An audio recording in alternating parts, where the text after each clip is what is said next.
This is a Film Stories original podcast. We made this.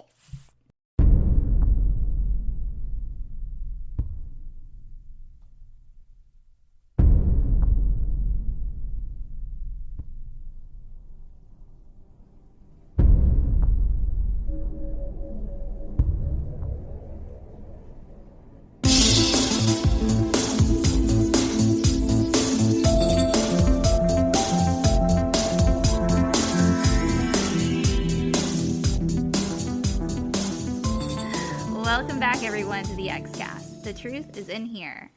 I'm your host, Sarah Blair, and we're back with I Want to Believe Minute, where we unpack the second X-Files movie 1 minute at a time. Today we are here to dive into minute 32, running from approximately 31 minutes when Scully says she has a connection to this boy through to 31:59.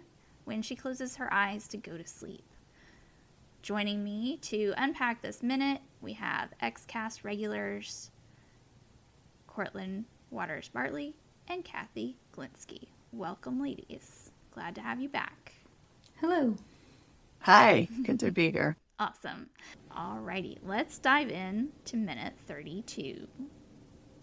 So, we are in the middle of this conversation. Mulder and Scully are in bed, snuggled up together, having this deep philosophical conversation, all the intimacy, all the shipperiness. Cathy, what are your thoughts on this minute? I think this is such a significant part of this conversation because Scully says, I don't know, I've got such a connection to this boy. Mulder asks how old he is, and she says, do you think it's because of William? In his response, I think our son left us both with an emptiness that can't be filled. It's amazing to hear them talk about William because we really have never heard anything. And it seems kind of clear that they don't talk about him much. Just the fact that she hadn't mentioned this boy until now, even though he's been her patient for a while and she feels that connection. I think that they just don't talk about William much. So the fact that we get to hear this right now at a time when they can't ignore it anymore, it's just so intimate and so raw that I love that. Yeah, absolutely. Cortlan? Yeah, I don't know. I think it's clear they don't talk about William a lot, but I think Mulder knew immediately that there was some connection in Scully's mind to William. And so obviously it's like a present thing between them.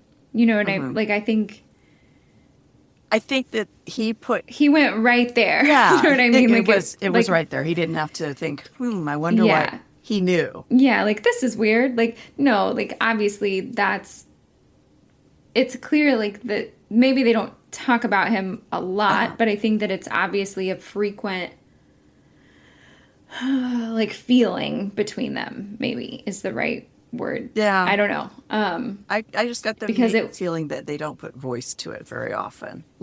Probably they probably not. acknowledge Probably it in their actions or their silences. Yeah. I think that is probably more likely. Yeah. It's very raw, isn't it? Uh-huh. Just kind of out there. It's just all the feelings are just out there, you know? The word emptiness. Yeah. That's just, And it tears you apart. It does. And it makes you wonder, how much that they've been thinking about this individually, even if they don't talk much about it out loud. I imagine it would be a very difficult thing to say out loud, Yeah. And we don't know what kind of conversations they've had between the truth and this moment. Mm-hmm. Yeah. It's a lot. It's a very heavy moment in a very heavy minute. Yeah. It's so much. It's so different. I think it's just, again, it's so different than what we have seen before, even in like their moments. I mean, there are certainly other moments of grief that have been like really raw and really heavy, but I think very rarely do we see the like long-term grief. I mean, Samantha, right, is a long-term like aged grief. Yeah.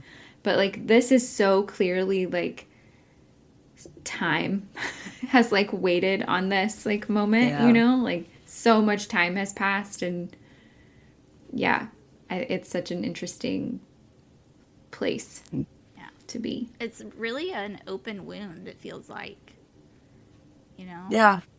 Yeah. That they just can't. And I don't imagine how anybody could. Like, I don't know. Like, it's a lot. It's a lot. Yeah. Chris and Frank mentioned that the scene took a whole day to shoot. They had it blocked off in the schedule for a whole day, and Chris said he's like, oh no, this is just 2 people in bed, we're gonna be done before lunch, but it took all day.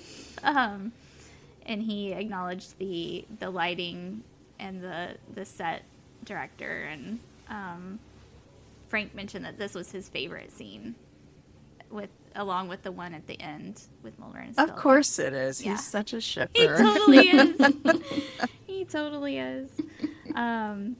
He does not care about body parts in the ice. That is Right. boring. Let's talk about this bed. Snuggle up. Exactly. I could see it taking so long just because it's such an emotional scene. It's not a lighthearted, conversation. It's touching on some really deep emotions that they have to work through. And the setting up, there's a few different angles that they had to set up. It takes a long time to set up a camera.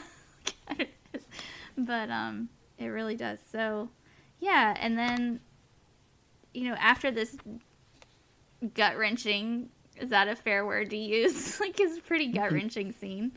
It ends with Mulder saying, why don't you go to sleep and let me curse God for a while.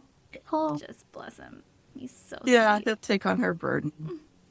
Give her whatever support she needs. If she wants God cursed, he'll do it for her. Sweet. And then, so then they get a kiss. We get a kiss, like an actual on-the-mouth kiss. On the mouth. A very married kiss. Yeah. Yeah, very married kiss, I thought. Yeah, and she comments on his scratchy beard. So Chris said that came later. The scratchy beard line came later in the script because, like, from the first draft, he said something, I didn't quite catch it, but he said something like, or Frank said, like, Chris called me, he's like, I think I know where he can shave now. Like, which part of the movie where he can shave. That's cute. Yeah. That is really cute. And so then they got that in the script, I guess, before the strike. Yeah. Yeah. I want to tell you how it's described in the script and get your reactions. Yes, Great. Okay, please. so Yes, I'm ready. he says, you go to sleep, let me curse God for a while. She smiles at his gentle irony. He kisses her on the cheek. She says, thank you. He kisses her again. Is there a hint of amorous intent? Oh, scratchy beard. Scully closes her eyes, oblivious to or resisting Mulder's intentions. He stares at her for a few moments, then gives up, lying down behind her. And I'm thinking, I see no hint of amorous intent in that whole... He just told her to go to sleep. I mean, it didn't play... Whether that's what they intended in the script, that is not how it played out. And thank goodness. I mean, come on. Yeah, I don't Mulder's see that not that at all. clueless. No. No. Yeah. And I definitely don't see her being like oblivious or like no, I think she was just resisting. No, it was legitimately just like, why is your beard Yeah. tickly? Well, and he told her to go to sleep. Let me, Yeah. go to sleep. He's worried about her, I don't know. That's how I was surprised when I read that. And they both kind of, it's like a little giggle even. I mean, he like, in purposely there. tickles her face to make her giggle Yeah. after she says scratchy beard. Yeah. So He's I'm teasing her to, like, much- lighten it up and, like, get her Right. back out of her head, And Right, I love that yeah. David and Gillian know the characters so well that they could play it that way. And it totally works, Yeah. Yeah. Yeah. Yeah. That's Yeah, to me, I'd much rather have him rub his face on her to get her to giggle than thinking, Right. oh, is it time? Sexy time? Right. So, in honor of scratchy beards, I looked up a couple of facts about shaving if you're interested, since we have a few minutes. I would love to know about shaving. Okay. So, former MIT professor Frank Shields is the one who developed the first shaving cream in 1919. Okay. Yeah.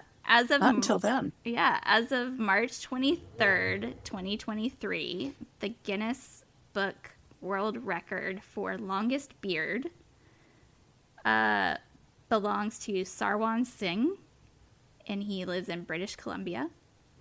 And his beard is 2.54 meters, or 100 inches, or 8.333333 feet. And they had to wet it to get all the curls out to make sure they got the length. Yeah. That is gross. Yeah. I saw pictures. Don't Google it. Yeah. So, yeah, we could talk a little bit about Peter the Great and the beard tax, but he invented a beard tax in 1698. But it was unsuccessful because nobody wanted to participate. And, nobody would pay. What was the... It was to, he empowered police to forcibly shave those who refused to pay the tax. And it was put in place because he wanted Russian society to fall in line with Western European models. So he wanted all of his Russian people to look more like Western European people, I think. Okay. Sure. And so he implemented this tax, and there were not enough police to enforce it, and nobody paid it, and nobody shaved, so it just kind of fizzled out and just was not successful. Too funny. Right. All right, a couple more.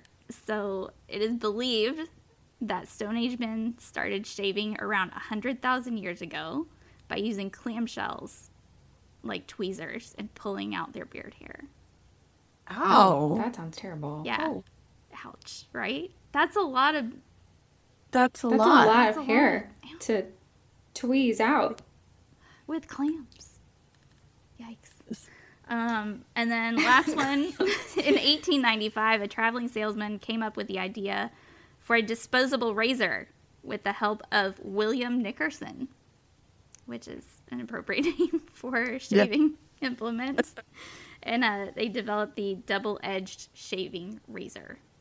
So, yeah. Well, how about that? There you go. All the things you didn't know you didn't want to know about shaving beard. Oh, goodness. All right. Well, I think that we will wrap it up there. And we will see you next time for minute 33. Until then, trust no one.